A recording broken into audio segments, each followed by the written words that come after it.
Okay, so we're all good. So thank you everyone for joining us for our Why Study Business session. We'll just have everyone introduce ourselves quick. I'll start. So my name is Vanessa Tosick. I am a Huron alumna from our Moss program. I graduated in 2020, and now I work at Huron as our recruitment marketing specialist within our recruitment and admissions team. So very happy to still be at Huron. Dr. Bill Irwin, do you want to take it away? Sure. My name is Bill Irwin. I'm the current chair of the Management and Organizational Studies program at Huron, and I've been at Huron since 2012. Amazing. And Namra. So hi everyone, my name is Namra. I'm an international student from Mumbai and I'm studying business management and organizational studies. I'm in my 4th year and I'm specializing in finance and admin. So I'm happy to take any questions you guys might have. Thanks so much. So we did have some questions sent in beforehand. So for the next few minutes, we can go over those questions we already have, and then we can open the floor to any additional questions. So even while we're talking, if anything comes to mind that you want us to chat with you about, feel free to just send any questions in the chat box, and then we'll get to those after we go through the questions that were pre-sent. So don't wait to ask anything, just feel free to just send them through and then we'll get to them eventually throughout this session. So our first question that we had sent in was, why study Moss or business at Huron specifically over another university? Sure. Well, I can start if you like. Sure. I have to say that for a lot of reasons. One of them, and quite an obvious one, is if you do better in an environment where there's smaller classes and more direct contact with the faculty, then Huron's the place for you. We're working really hard to decrease our class sizes. We just went through the exercise again this year. We're bringing in even smaller classes next year.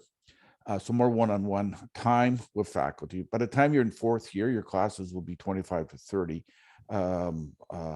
students per class, which is really small for a university. So we're very happy about that. I think the other reason, aside from the class sizes and the personal interaction with faculty, is we're being very in creative right now, and I think very nimble. So we're bringing in some new programs starting next year. So right now you can do policy and ethics, you can do business studies, general business studies, you can do finance, you can do accounting. Starting next year, we'll also have specializations in marketing and sustainability and in business intelligence, which is a form of analytics and decision making.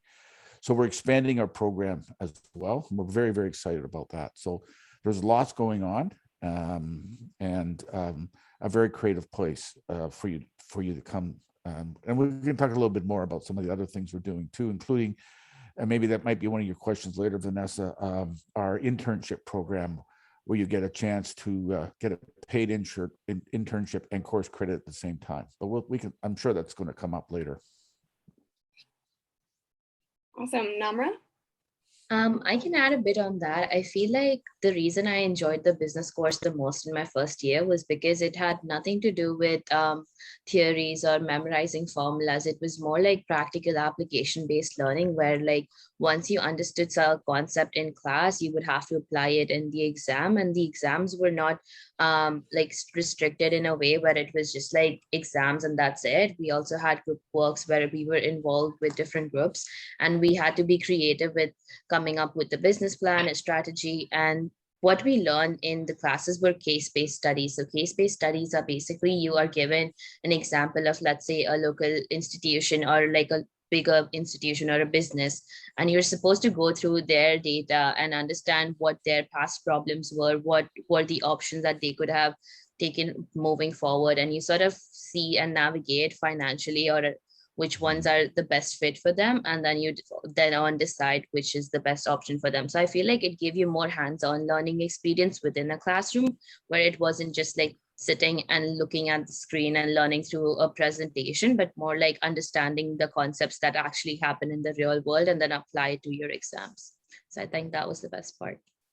Totally. And I think a really big part of it for me was the one-on-one sort of aspect of it all. So at larger universities, you know, you don't really get to know your professor, you don't really get to know your classmates unless you really put in an effort. Whereas within my Moss classes, like I got to know Dr. Irwin really well. I'd go to his office hours, I'd talk to him, sometimes not about class related things, we just have a chat. But then that led to other things, you know. So for example, getting to know him, I was able to show sort of leadership skills and all of that. And we were able to, you know, get together and start the Moss Club at Huron together and work together and that sort of thing. And it also helps with like answering any questions in class. You feel comfortable raising your hand and asking questions, and you feel comfortable turning to your classmate and joining a group project with them as well. So I think that really small culture of care at Huron is a really big part of what makes it so special, and it makes the learning experience that much more valuable. So that was a really big part of it for me. Right. Listening to Namra made me also think about, you know, and what you just said, Vanessa, how the rich classroom experience. So one of the things we're doing, and I think we're expanding, is our experiential learning opportunities. That is to say, we take the classroom into the community. So this term, for example, I'm teaching a course in organizational governance. And in this class, we're working with 7 community agencies, their boards, and all the boards have a challenge for the students. So it's one-on-one. So the final exam is actually a report the students are doing with the board, solving a board governance issue, which is fantastic and a rich learning experience. You were in my consulting class, Vanessa, and we're doing it again next term, where there's a one-on-one, a group and are tied to a local business, and they're actually act as consultants with that company, and as consultants, they help to solve a business problem. I'm talking to businesses now, recruiting them for next term. Somebody we worked with 2 years ago came back and said, "You did such a great job on this issue with us. We have another project we'd like to work with you on." And that's the kind of feedback we want to get. The student did such a great job, we want to do it again. So they're getting something out of it, and the students actually have, here's a consulting problem we actually did with a local business, and they implemented our solution. Can you imagine how that looks as they move on with their career post-graduation? It's a fantastic opportunity. Absolutely. That was a really special class because you were able to get that hands-on learning experience rather than just reading about it in a textbook, you know, so you could actually see if you liked it. You had that responsibility. You got to know local businesses. It was a really, really cool class and a wonderful opportunity. So the second question we have submitted is, do you have to declare your program in first year? So I can start with this one. No, you do not have to declare your program in first year.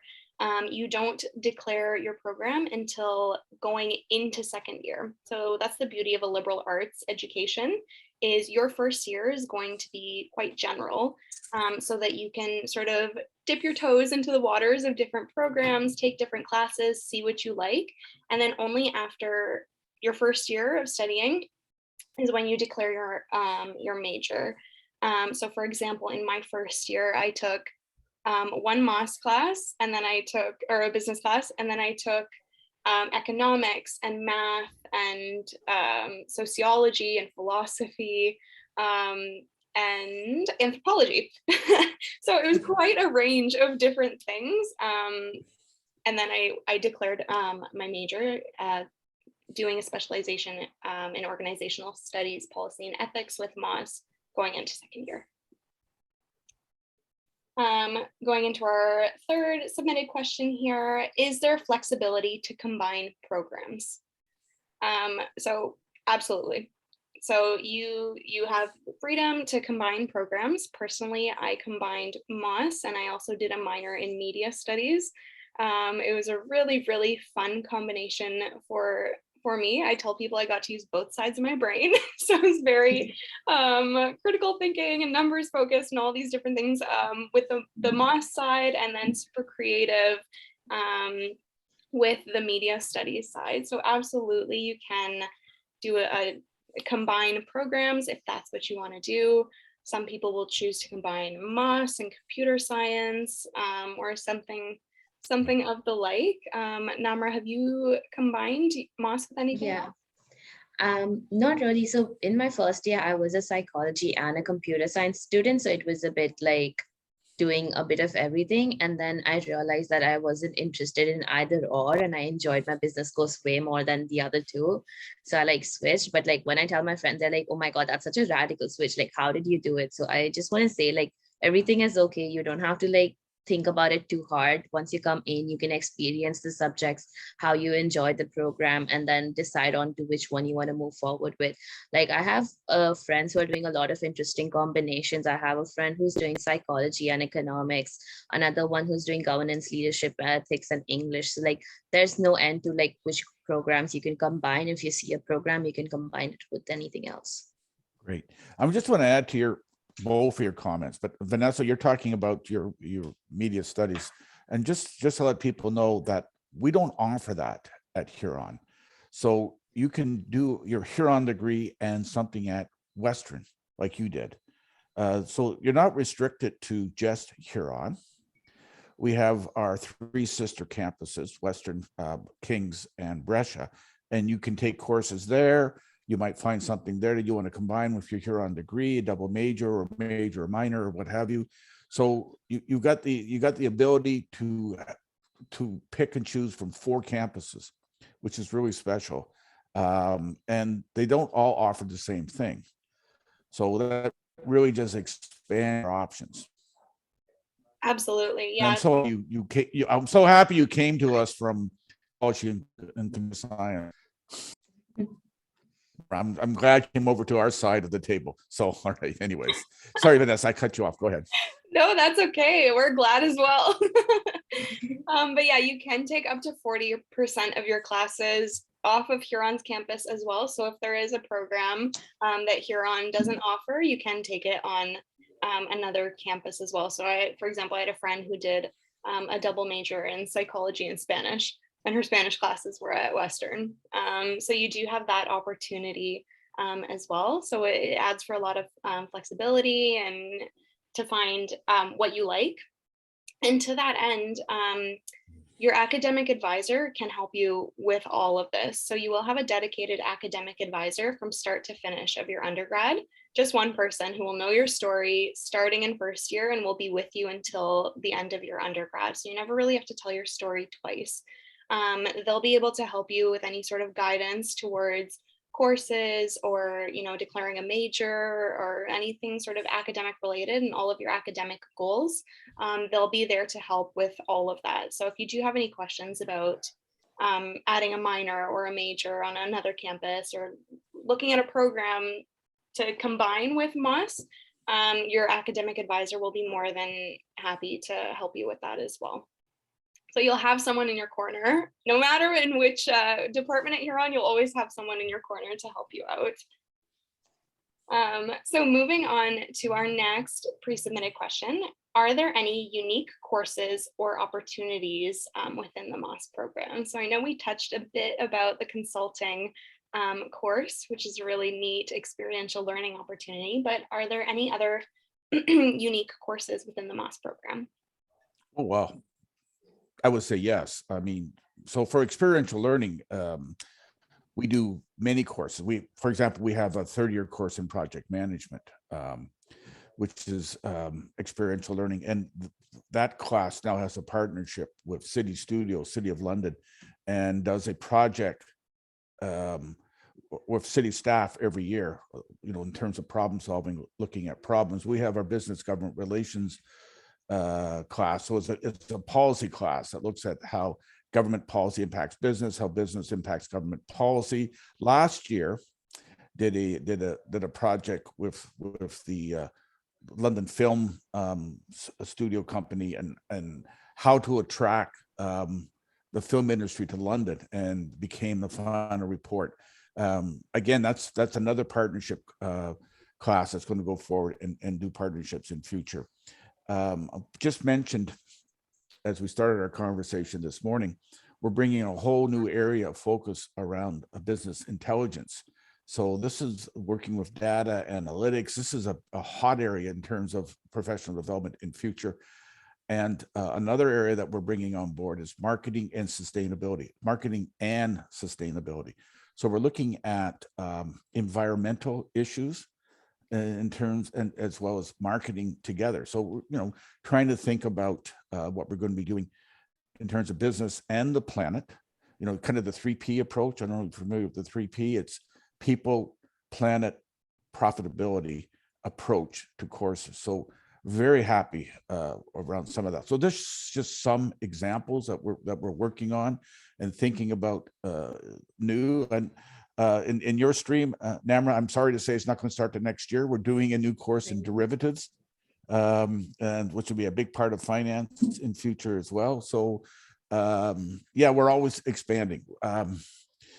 We this year we're adding for next year. We just finished developing 8 new courses in finance, entrepreneurship, computer science, and marketing. So next year we're going to add 8 additional courses to our roster in those areas. So we're always looking, always growing, trying new things out, and because of our size, we can be very nimble in terms of turning around new ideas. Got a very young and dynamic faculty working with us, lots of energy. So it's a very exciting time in our department. That's amazing. And I just want to note for students, we do. Okay, I saw the. Go ahead, sorry.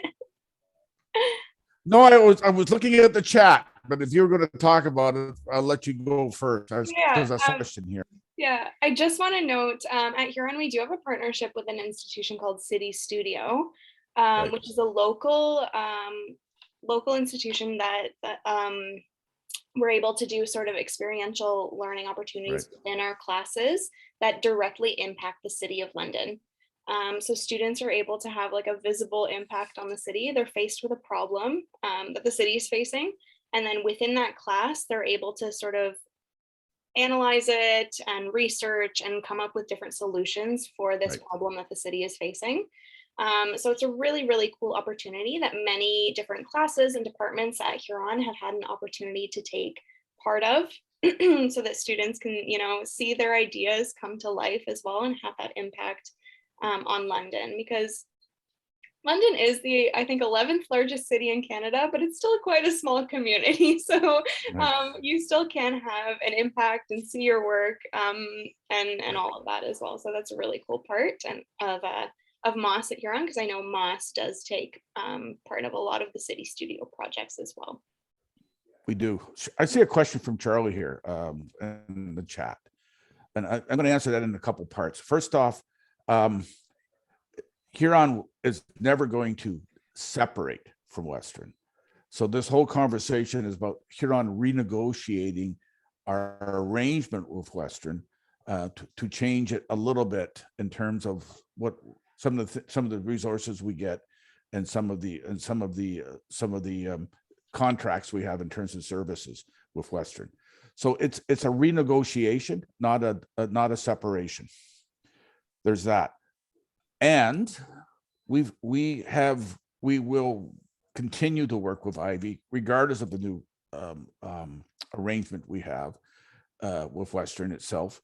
And yes, I can assure you, however that falls out, if you choose after the second year at Huron to go to Ivy for your HBA, that'll be in place. That conversation's already happened, so that's not an issue. Okay. All right. So what are the requirements for applying to Ivy from here? Sorry, Bill, we just have a couple more questions preset. And I'm reading the chat questions. I'll stop. Go ahead. No worries. I got off script. That is A-okay. You're all right. passionate about the program. I get it. Okay. So just our last question that was pre-submitted is, what can I do with a Moss degree once I graduate from Huron? And like our president, Dr. Barry Craig says about the liberal arts and a liberal arts degree, what can't you do with a Moss degree and a liberal arts degree? The doors the doors are really open simply because of, you know, the well-rounded education you get, the experiential learning opportunities that you have under your belt, different career development opportunities that you'll get at Huron as well through internships and mentorship, volunteering, reference letters you'll get because of how closely you work with your professors and different support staff. So the way I'd answer that question is really what you set your mind to is what you'll be able to do with a MOS degree once you graduate. It does open a lot of doors. So our students tend to go 3 paths upon graduation: into the professional world of work, on to a graduate degree, perhaps an MBA or a master's in science and management, or law school. So we tend to see our students go 3 different ways with a degree. So if you're, for example, planning a career as an accountant, our courses, we work in compliance with the CPA, the Chartered Professional Accountants Association of Canada, and it is a path right into getting your CPA certification, with working with your employer, doing the requisite number of hours, et cetera. But we're in compliance with them. We're looking at something similar in terms of a CFA, and we're starting to work with them that way. So we've got these relationships with these associations.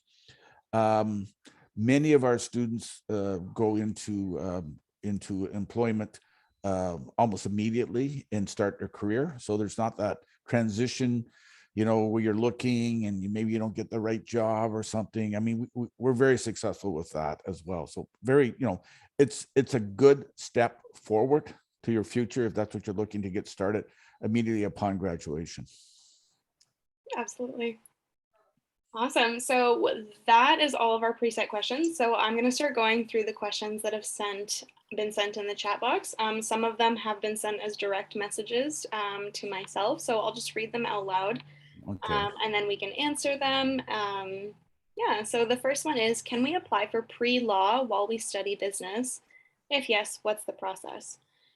So for this, you would, if you want to do law school, you'd have to do law school after your undergrad.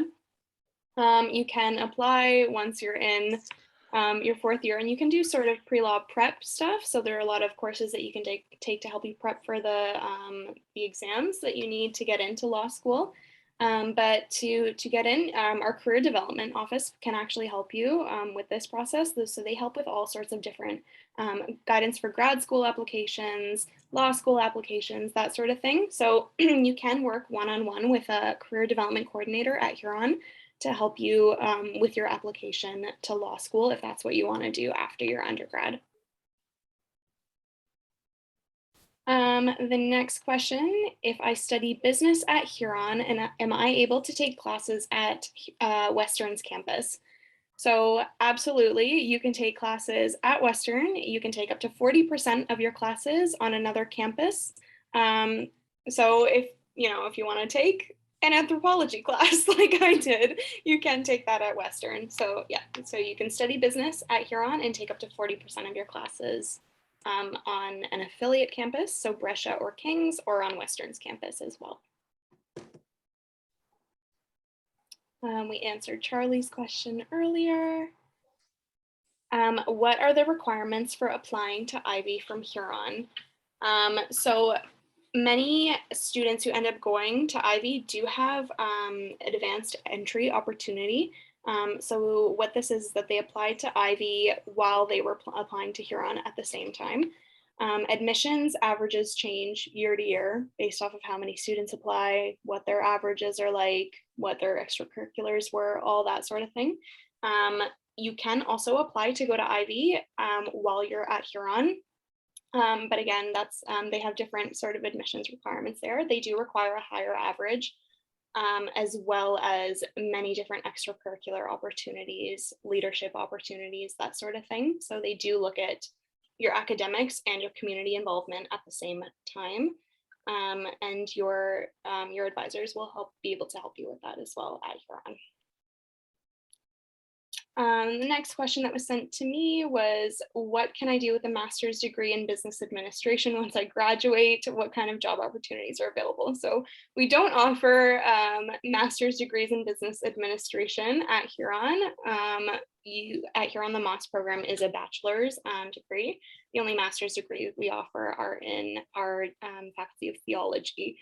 So just to answer that one there, if you're interested in studying MOS as your bachelor's degree, we can talk for days about that one.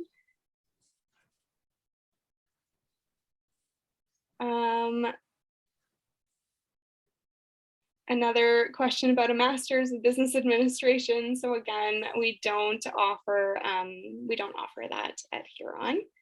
Another question, what is the percentage of international students at Huron? So it does change year to year, but it's about 30% of international students at Huron. We have a very rich legacy of being open and having a diverse group of students, especially in recent years. So we do have many international students at Huron from across the world. So we've got students from China and India and Jamaica and all over the place. So really a great group of students there.